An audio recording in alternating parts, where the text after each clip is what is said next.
Learning objectives. After studying this learning module, you will be able to understand the factors that led to the underdevelopment of the Indian economy. Explain land revenue policy. Know the condition of the agricultural sector and handicraft factories during British rule. Explain foreign trade policy of British government. Understand demographic condition and the existing infrastructure of India. Introduction and low economic development under the colonial power. Introduction. An economy of a country consolidates all production, distribution and financial activities of the people. On the eve of independence, India's economy was in an awful shape due to the presence of British rule. The Britishers generally made the policies and rules that favoured England economy and rapidly develops his industrial sector. Low economic development under the colonial power. India had an independent economy before the advent of the British rule. The farming practice was the prime wellspring of livelihood in India. However, the nation's economy was reliant on various manufacturing activities. India was well known for its handicraft industries in the field of cotton and silk materials, metal and valuable stoneworks, and so on. These items were awesome notoriety globally due to the use of excellent quality raw materials. Britishers commanded almost 200 years over India. They framed economic policies and strategies that secured and promoted the monetary interests of their country than with the improvement of the Indian economy. They changed the economic policy of India and transformed our nation into a provider of raw materials and customer of finished British industrial products. Such monetary arrangements influenced Indian economy adversely and diminished the per capita income as well. Some social reformers and leaders were made to quantify such incomes, yielded clashing and conflicting results. Dadabhai Nauroji, V.K.R.V. Rao and R.C. Desai were some great people who estimate the national and per capita incomes amid the British rule and considered extremely critical.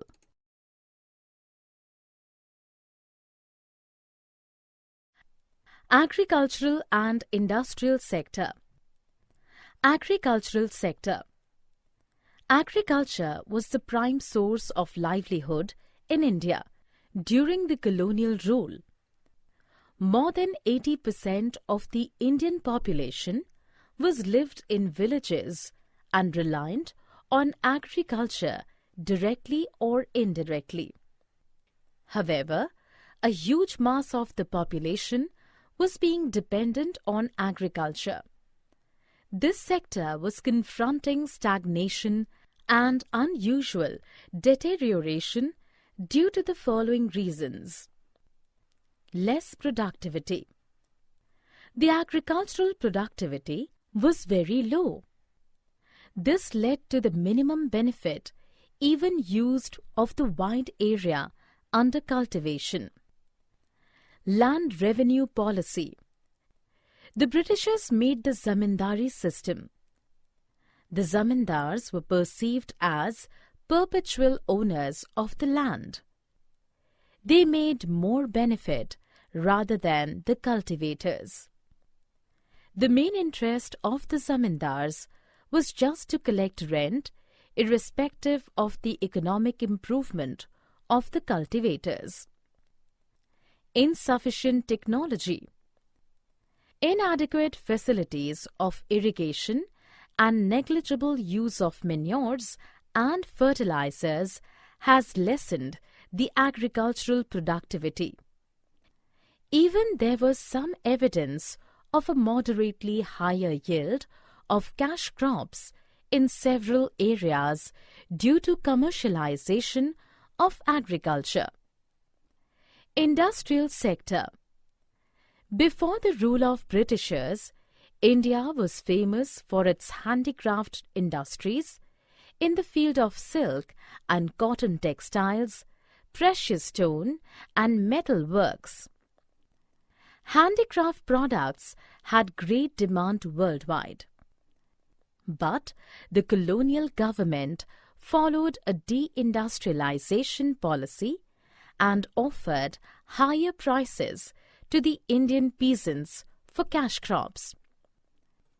This policy has transformed India as a supplier of raw material and a consumer of finished products. It increased unemployment in India, and the country became the importer of modest manufactured products from Britain. Amid second half of the 19th century, modern industry indicated slow upliftment. Subsequently, the iron and steel industries began coming up at the beginning of the 20th century. The Tata Iron and Steel Company, TISCO, was set up in 1907. Some other industries in the fields of sugar, cement, paper, etc., introduced after the Second World War. Another noticeable drawback of the new industrial sector was the restriction of the operational territory of the general population segment. This division was limited only to the railways, power generation, communications, ports, and some other departmental endeavors. Foreign trade and demographic condition. Foreign trade. India has been a remarkable position in trading since ancient time. But the personalized policy followed by the British rulers adversely impacted the economic structure of India. Due to the personalized trading policy of colonial government, India became an exporter of cash crops such as cotton, silk, wool, sugarcane, jute, etc. The best place for selling British factory finished products. The volume of India's exports was comparatively higher in comparison to its imports. Colonial government commanded more than half of India's foreign trade and rest allowed to trade with limited countries such as China, Sri Lanka and Iran. The opening of Suez Canal in 1869 further intensified colonial government control over India's foreign trade.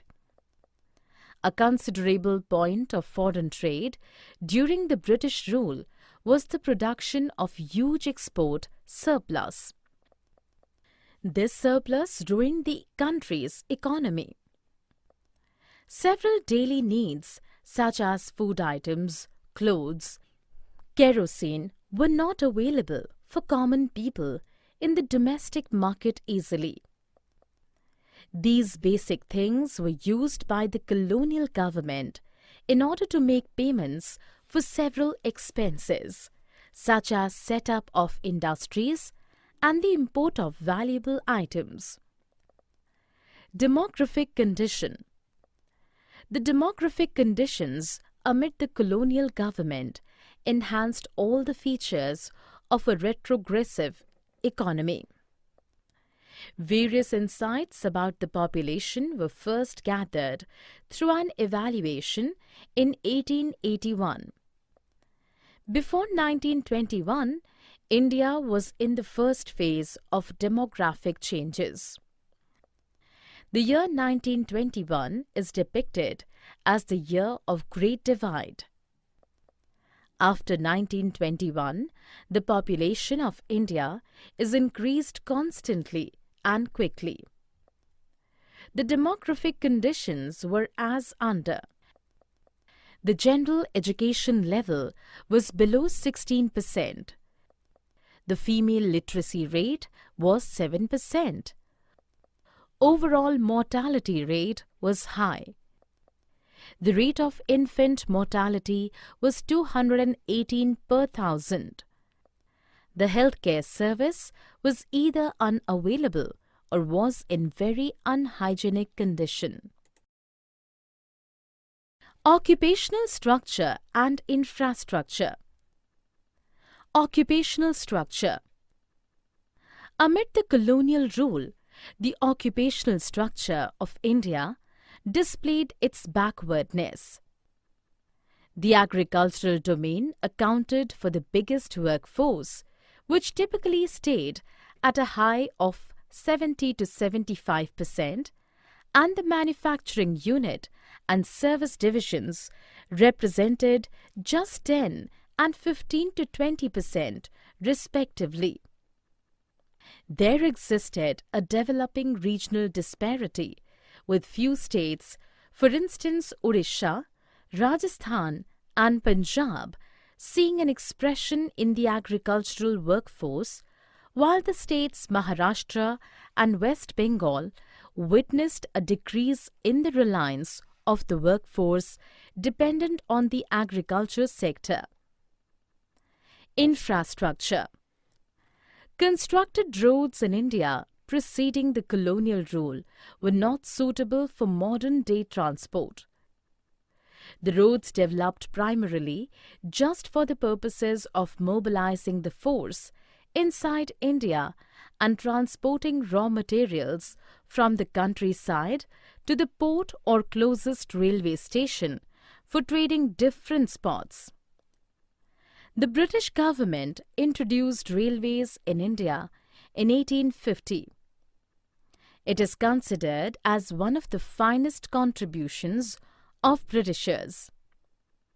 The railways influenced the structure of the Indian economy adequately, as it helped individuals to break land hindrances and promote commercialization in the Indian agriculture as well.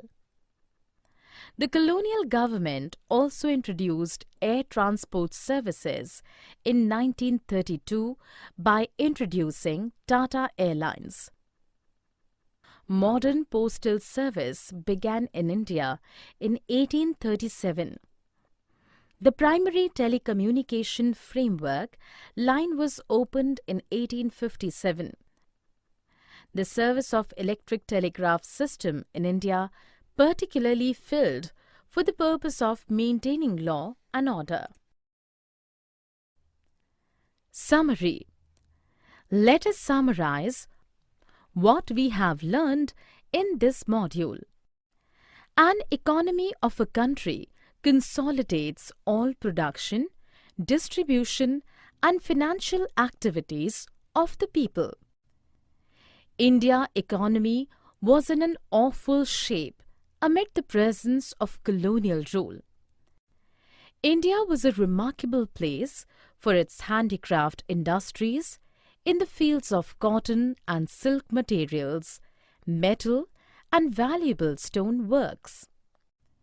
Britishers framed economic policies and strategies that secured and promoted the monetary interests of their country, then with the improvement of the Indian economy.